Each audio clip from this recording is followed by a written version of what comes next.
know that this marriage is on the rocks. That is clearly outlined. And if that's what you're feeling, make a move because it's not getting better by trying to stay together and save face as if it's all well, because we can see it's not. Developing today, growing worries in Prince Harry's camp that Meghan Markle's decision not to publicly stand up for her husband over the Sentebale debacle with Dr. Sophie Chandoka is a clear sign that she is backing away from the man who gave her everything. Amanda Patel in the Daily Mail writes, Meghan's silence says it all. I know the sad conclusion. It's so clear to me the toxic end is coming. So we're going to analyze this with royal YouTube sensation P. Diner in just one moment. But first, the context from Platel, who writes, why was Meghan, a woman usually so determined to parade their perfect family life to 4 million followers on Instagram, not out there in public to defend her beloved H? Why, for that matter, was there nothing but a passing reference to her husband when she celebrated with a solo picture of herself her 44th birthday last week? The Duchess merely thanking my husband in passing without so much as naming him. I have to agree with my respected colleague Dr. Max Pemberton, a leading NHS psychiatrist, when he wrote this week, what's puzzling is that Meghan has remained silent, no signs of support. While Harry is battling court cases and losing his beloved charity, Meghan seems to be on a high with her as ever brand and Netflix show. Platel goes on, my sad conclusion is that Meghan now understands Harry is bad for her brand of love and gorgeousness and homemade jam, and that she will allow nothing, not even her husband's despair, to get in the way of her plan to rake in millions from it. With his star in decline as his wife ascends, it seems Harry, so far from being the breadwinner, is increasingly powerless, commercially toxic even. Then just when you'd have thought things could get no worse for Harry, up to pop the late Queen's trusted press secretary of 12 years, Alyssa Anderson, with some words of sound advice.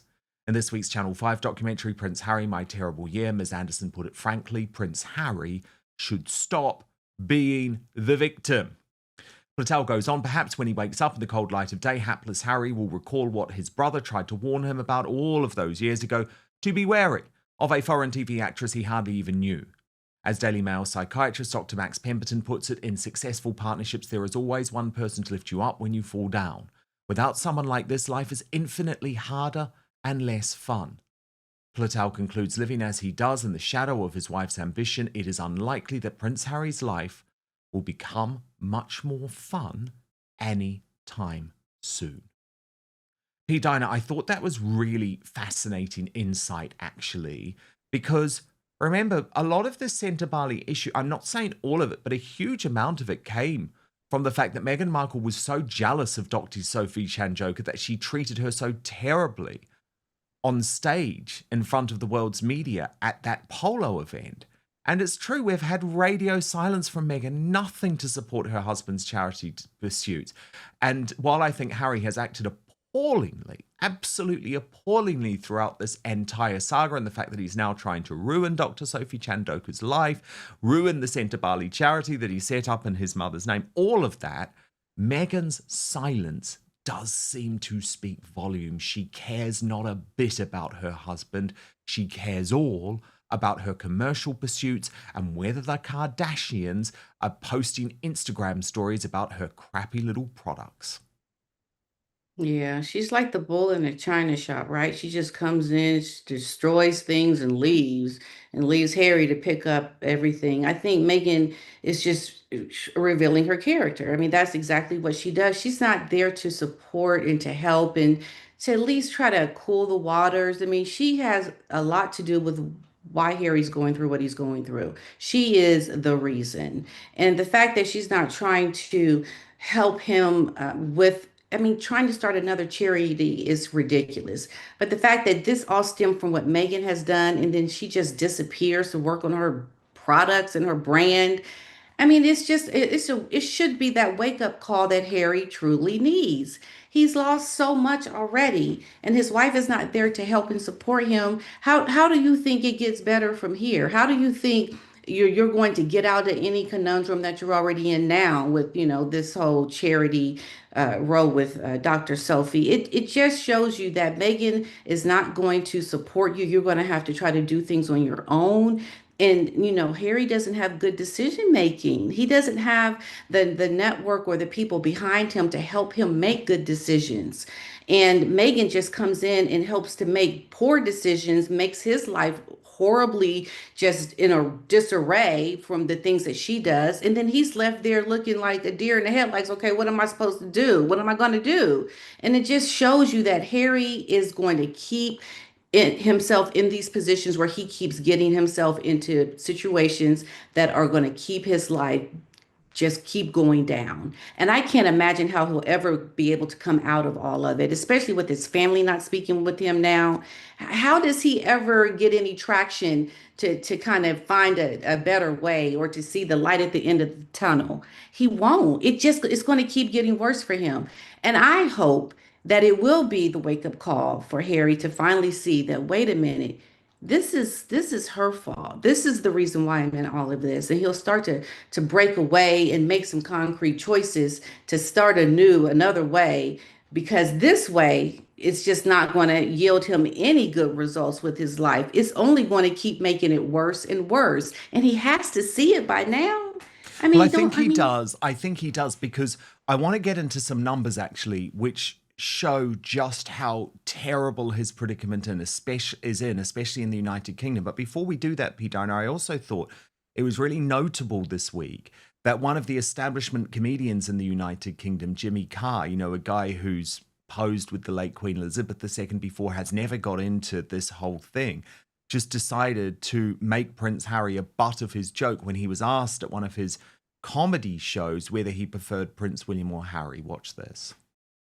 If you're enjoying what we're doing here on Outspoken, please consider joining our thriving community over on Substack, www.outspoken.live. You can sign up completely for free, but Substack is so important to me. It is a free speech platform. It protects me from big tech cancellation. Plus, you get to communicate directly with me. Head on over www.outspoken.live, enter your email address, and sign up today.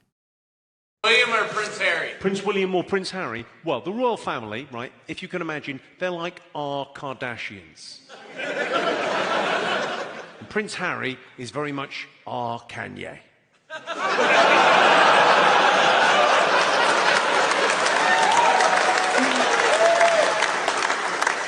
He occasionally dresses as a Nazi, and he up.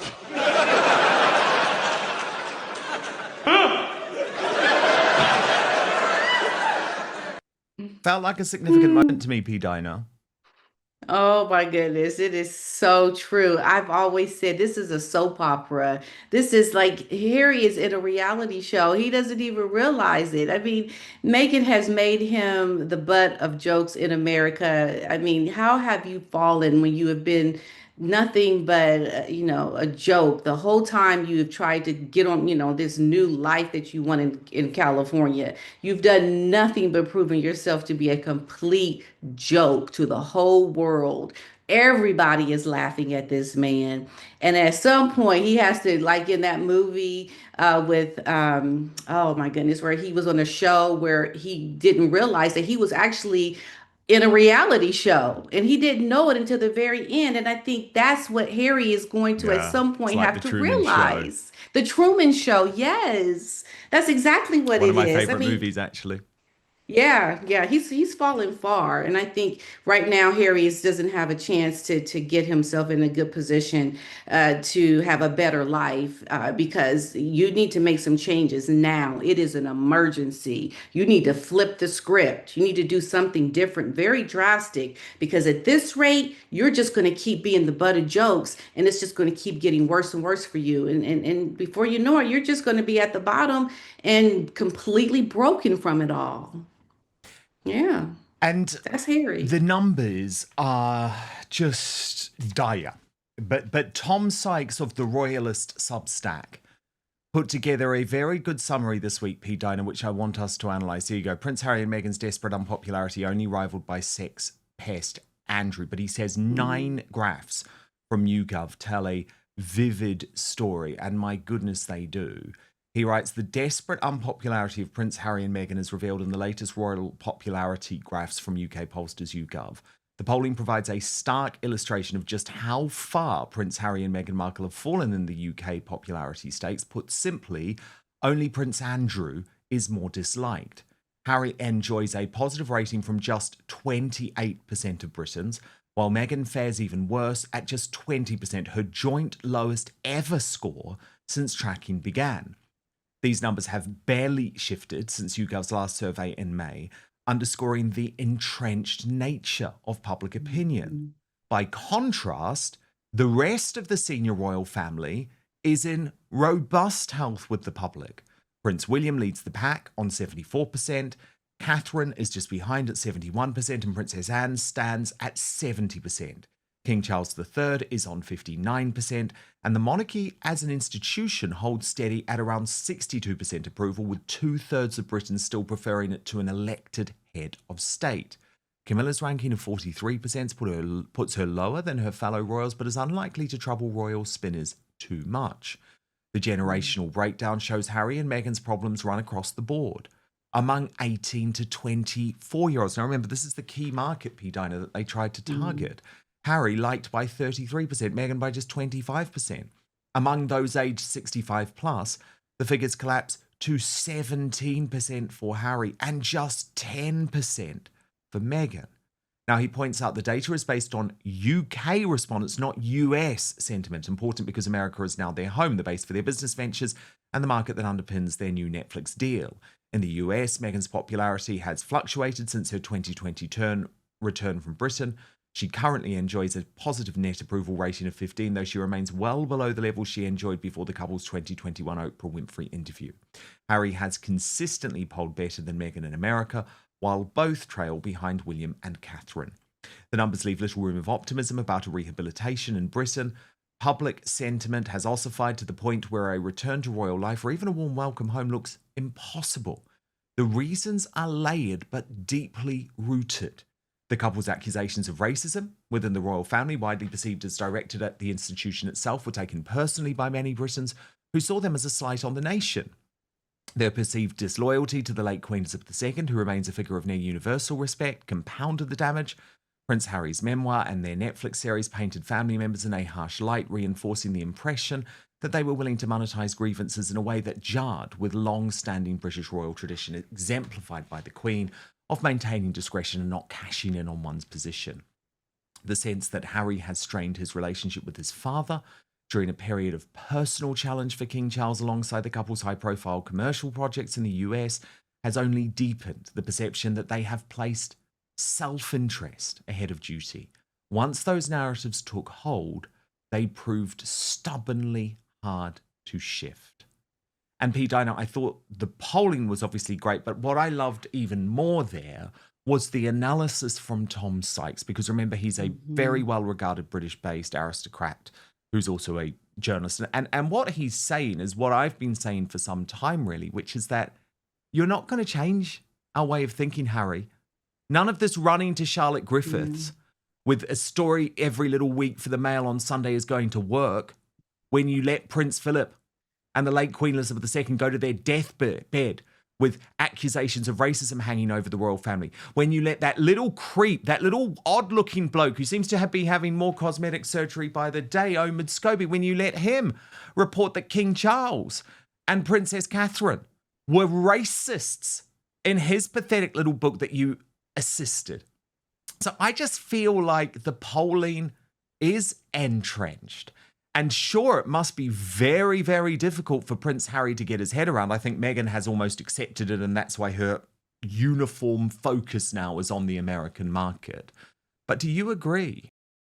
But first, let's be honest, what passes for journalism today is little more than politically charged activism with a headline slapped on top. Truth gets buried under layers of spin, agenda, and algorithm-driven narratives. That's why I turn to Ground News. It cuts straight through the noise and shows you exactly what's happening. Ground News brings together headlines from over 50,000 sources across the globe, but what really makes it powerful is the transparency.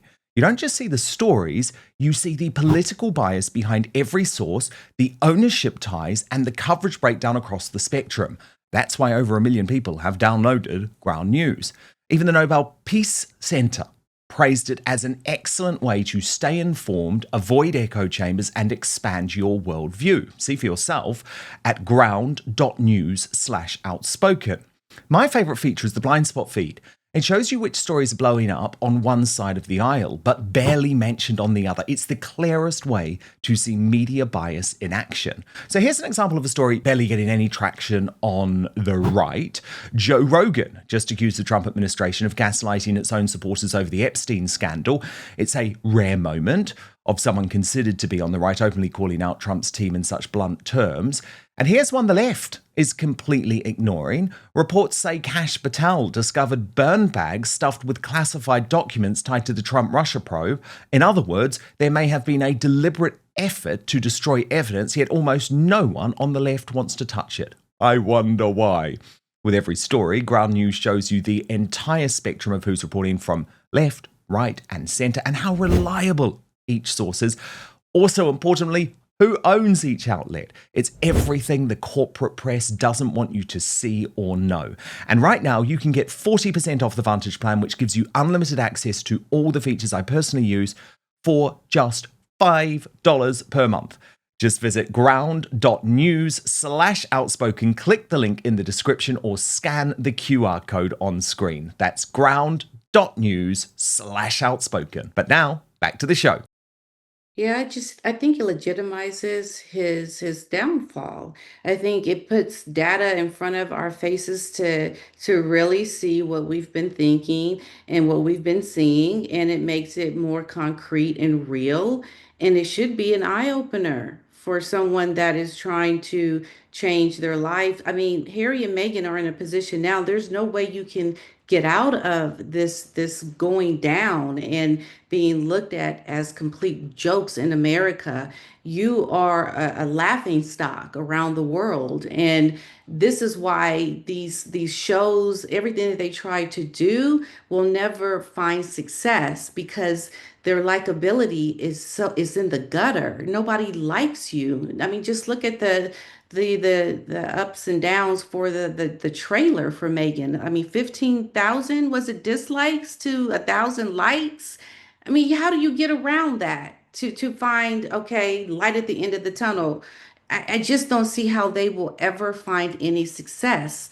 It's you are a laughing stock and we're watching you and the data proves it. I mean, I think this is great to have put these numbers out and really shown this information in a way that makes it very real to a lot of people. And it should be very, I think, for Harry and Meghan especially, something that they take seriously because I think you can't get around it unless you do something really drastic now. You can't keep doing the same thing and expecting a different outcome. At this point, the reality is you need to make a move because we know that this marriage is on the rocks. That is clearly outlined.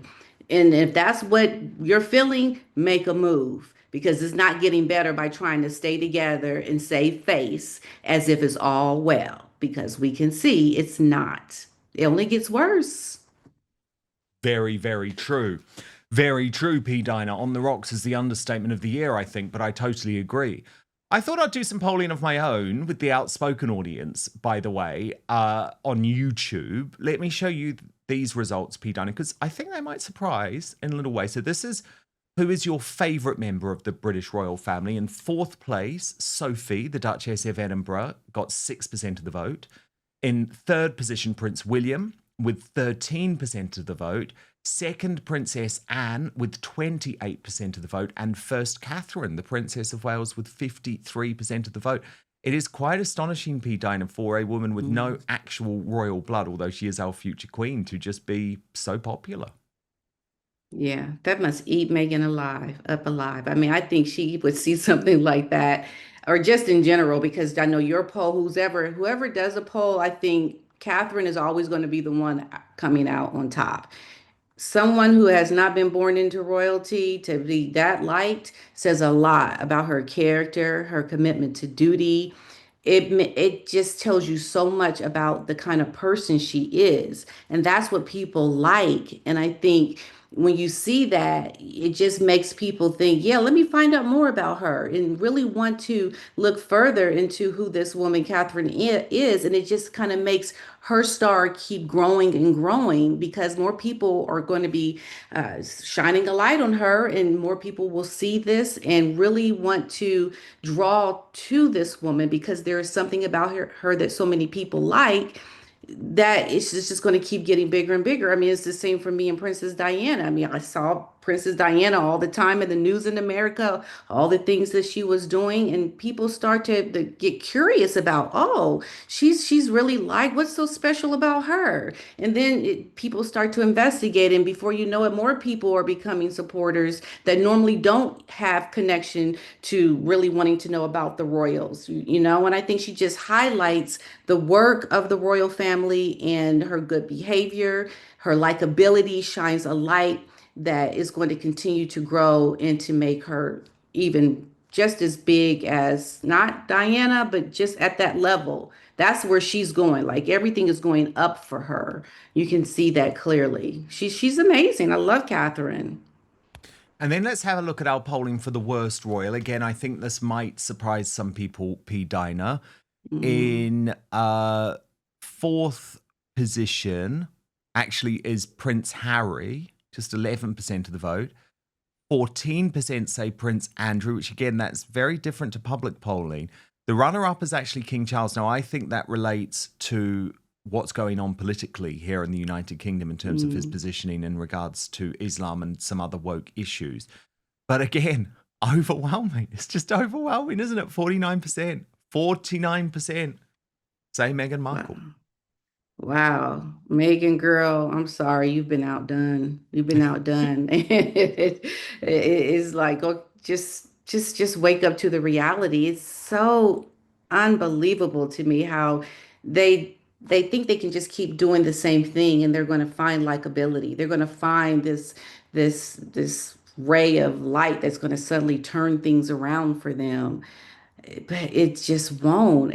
I mean, this woman had an amazing opportunity, and to be that disliked as an American, as a woman of color who I think we welcomed that in the beginning, and to now see you as at the very bottom of all of these things around, you know, like who you are. It just paints such a clear picture that, you know, Megan's star is never going to shine anywhere. I mean, the Royals have set the standard. Your likability is like in the gutter, and it will continue to be like that wherever you go because she's not changing. She's not trying to do things differently, trying to do the same thing over and over again in a different way.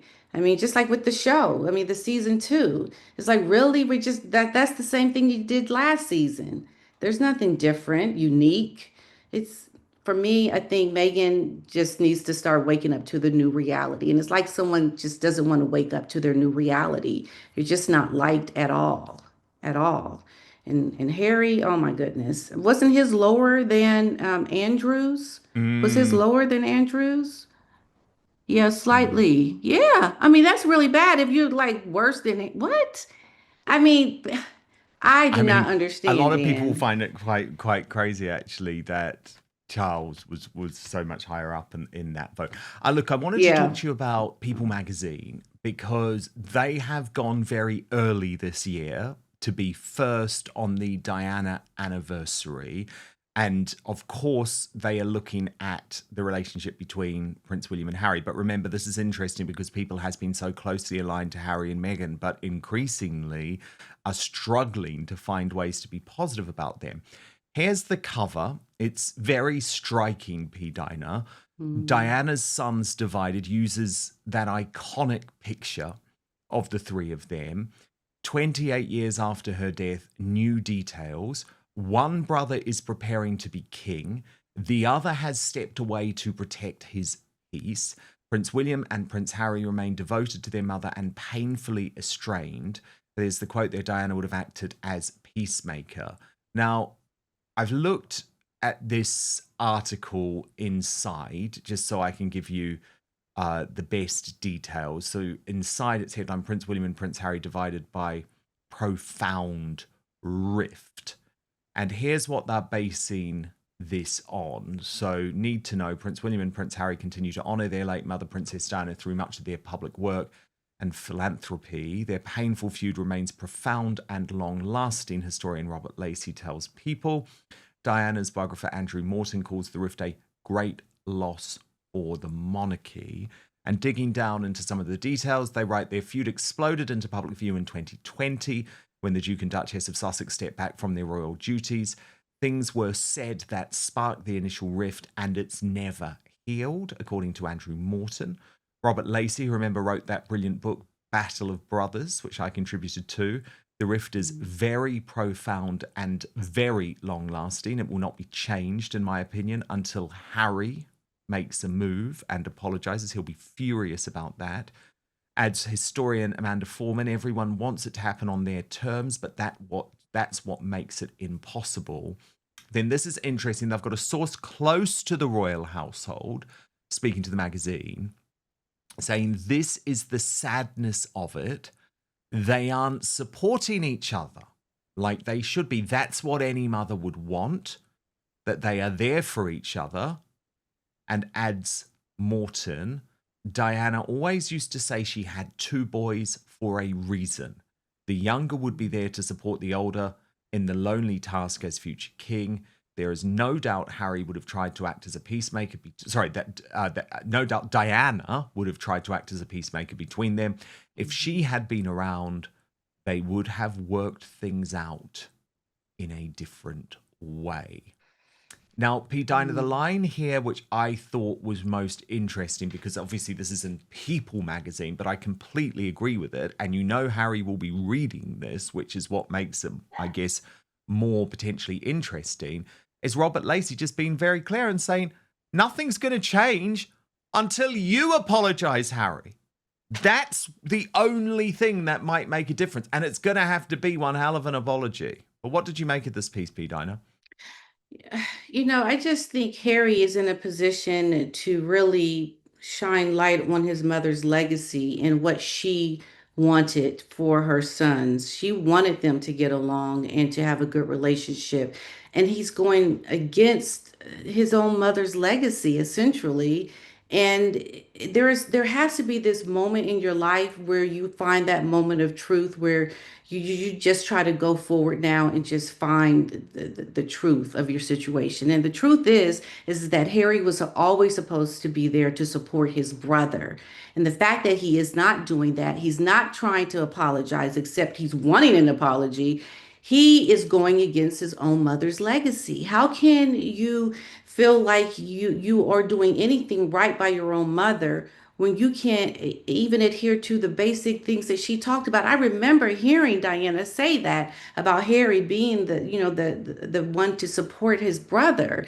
And if that's the reason why you were born and brought into this world, then uphold the things that your mother wanted. That's how you show your true devotion to your mother's work, her legacy, everything about Diana. It's not by going and showing yourself in photo ops, walking the landmines. Like, do something really concrete that is meaningful, that's more than likely difficult for him to do. And I've always said usually the right thing to do is usually going to be the most difficult thing to do. But if you try to use the easy way out, you're not upholding or doing anything that's meaningful in this situation. It's difficult for you to admit you're wrong. It's difficult to say you're sorry. But if you don't go to that very deep, difficult place that really hurts, you're not going to find the truth. You're not going to find happiness. You're not going to find meaning in anything, because this is what your mother wanted you two to get along. And you're going against the things of your own mother, your late mother. How is that going to be good for you, Harry, trying to move forward in life while always going against in opposition to what your mother wanted for you? It doesn't get better for you ever until you uphold this legacy of your mother and what she wanted for you. That's what he has to do. Beautifully put, P. Dinah. Very, very well put. So brilliant to have you. And of course, for more analysis like that, you must sign up to P. Dinah's brilliant YouTube channel. Subscribe today. Much more royal analysis there. And we'll see you next week, P. Dinah.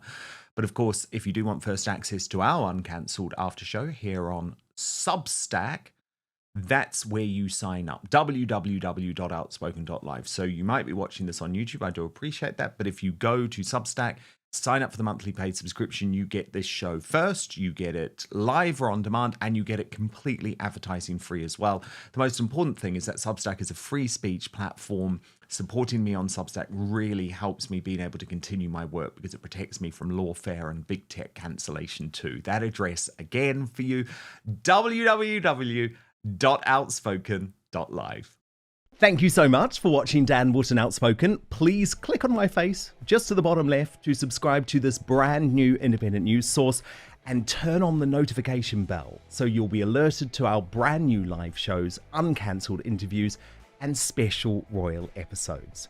Outspoken is also now available as a podcast, so you can listen to the show every weekday on the go, wherever you are.